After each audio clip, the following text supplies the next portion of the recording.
ಬರೀ ಮೋದಿ ಮೋದಿ ಅನ್ಕೊಂಡೆ ಎಲೆಕ್ಷನ್ ಮಾಡ್ತೀರಾ ಅಥವಾ ನೀವು 5 ವರ್ಷ ಏನು ಮಾಡಿದ್ರಿ ಅನ್ನೋದು ಹೇಳ್ತೀರಾ? ತೋರಿಸ್ತೀನಿ.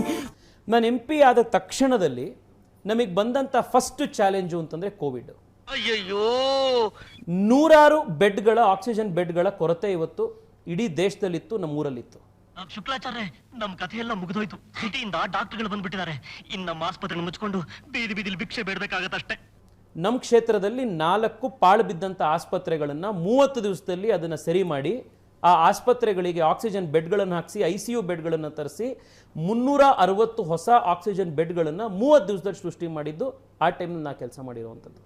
ಉಪಚಾರ ಮಾಡೋಕೆ ಅಂತ ಬಂದಿರೋ ಈ ಡಾಕ್ಟರ್ಗಳಿಗೆ ಈ ಊರಿನ ಜನಗಳ ಕೈಲೇ ಕಲ್ಲಲ್ಲಿ ಹೊಡಿಸಿ ಬೆಳ್ಮೂಳೆ ಮುರಿಸಿ ತಿರ್ಗಾ ವಾಪಸ್ ಗಂಟು ಮೂಟೆ ಕಟ್ಕೊಂಡು ಹೋಗ್ಬೇಕು. ಇಡೀ ಬೆಂಗಳೂರಲ್ಲಿ ಒಂದಿಷ್ಟು ಅಧಿಕಾರಿಗಳು, ಒಂದಿಷ್ಟು ಜನ ಏಜೆಂಟ್ಗಳು ಬೆಡ್ಗಳನ್ನು ಮಾರಾಟ ಮಾಡುವಂಥ ದಂಧೆ ಮಾಡಿದಾಗ ಆ ದಂಧೆನ ನಮ್ಮದೇ ಸರ್ಕಾರ ಇದ್ರು, ನಮ್ಮದೇ BBMP ಇನ್ನೊಂದಿದ್ರು ಕೂಡ ಅದನ್ನು ಹೊರಗಡೆ ಹಾಕಿ ಸಾವಿರಾರು ಜನಕ್ಕೆ ಬಡವರಿಗೆ ಬೆಡ್ ಸಿಗೋ ರೀತಿ ಮಾಡಿದ್ದು ನಾನು. ಒಪ್ತೆ. ನಿನ್ ಮನ್ಸು ಎಷ್ಟು ಪರಿಶುದ್ಧವಾಗದು ಅಷ್ಟು ನೀ ಚೆನ್ನಾಗಿ ಬದುಕ್ತೀಯ.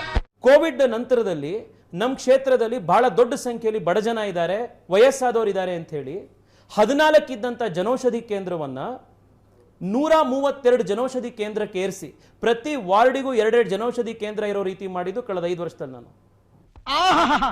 ಕಲಿಯುಗ ಕರ್ಣನೆ, ಪ್ರಾಣ ಚಿಂತಾಮಣಿಯೇ, ನಿಮ್ಮಂತವ್ರು ಇರೋದ್ರಿಂದಲೇ ಮಳೆ ಬೆಳೆ ಆಗ್ತಿರೋದು.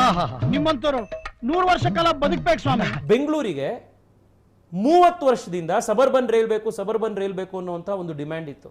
26 ಮೀಟಿಂಗ್ ಮಾಡಿದ್ದೆ ಮಿನಿಸ್ಟ್ರಿ ಆಫ್ ರೈಲ್ವೇಸ್ ಜೊತೆಗೆ, ಮಹುವಾ ಜೊತೆಗೆ, ನೀತಿ ಆಯೋಗ್ ಜೊತೆಗೆ, ಕೇಂದ್ರ ಸರ್ಕಾರದ ಬೇರೆ ಬೇರೆ ಮಂತ್ರಿಗಳ ಜೊತೆಗೆ, ರಾಜ್ಯ ಸರ್ಕಾರದ ಕೇರಳ ಅಧಿಕಾರಿಗಳ ಜೊತೆಗೆ.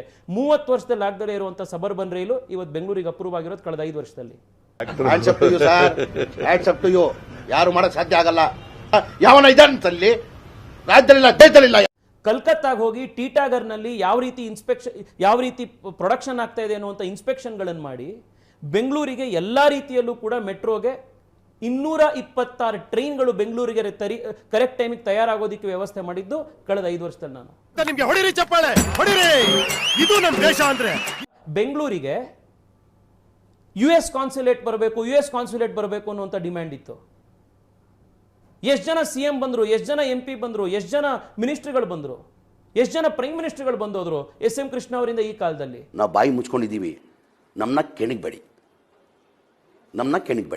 ಕಾಂಗ್ರೆಸ್ನವ್ರು 10 ವರ್ಷ ಆಳಿದ್ರು.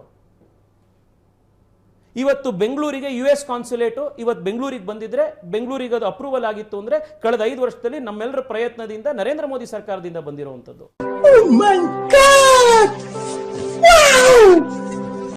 ನಮ್ಮ ಕ್ಷೇತ್ರದಲ್ಲಿ ಕಳೆದ 3 ವರ್ಷದಲ್ಲಿ ಸುಮಾರು 2,500 ಬಡ ಮಕ್ಕಳಿಗೆ ದಾನಿಗಳಿಂದ ಎತ್ತಿರುವಂಥ 10,000 ರೂಪಾಯಿ ಸಾಲ ಸ್ಕಾಲರ್ಶಿಪ್ ಕೊಟ್ಟಿದ್ವಿ, ನರೇಂದ್ರ ಮೋದಿ ವಿದ್ಯಾನಿಧಿ ಅಂತ.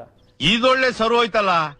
ಜೀವಮಾನ ಪೂರ್ತಿ ಎಲ್ರಿಗೂ ನೀನು ಅವ್ರು ಚಂದಾಗಿರ್ಲಿ ಇವ್ರು ಚಂದಾಗಿರ್ಲಿ ಅಂತ ಹಾರೈಸ್ತಾ ಇದ್ರೆ ನೀನ್ ಚೆನ್ನಾಗಿರ್ಲಿ ಅಂತ ನಿನ್ಗೆ ಹಾರೈಸೋರು ಯಾರು? ಮತ್ತೆ ಭೇಟಿಯಾಗೋಣ. ನಮಸ್ಕಾರ.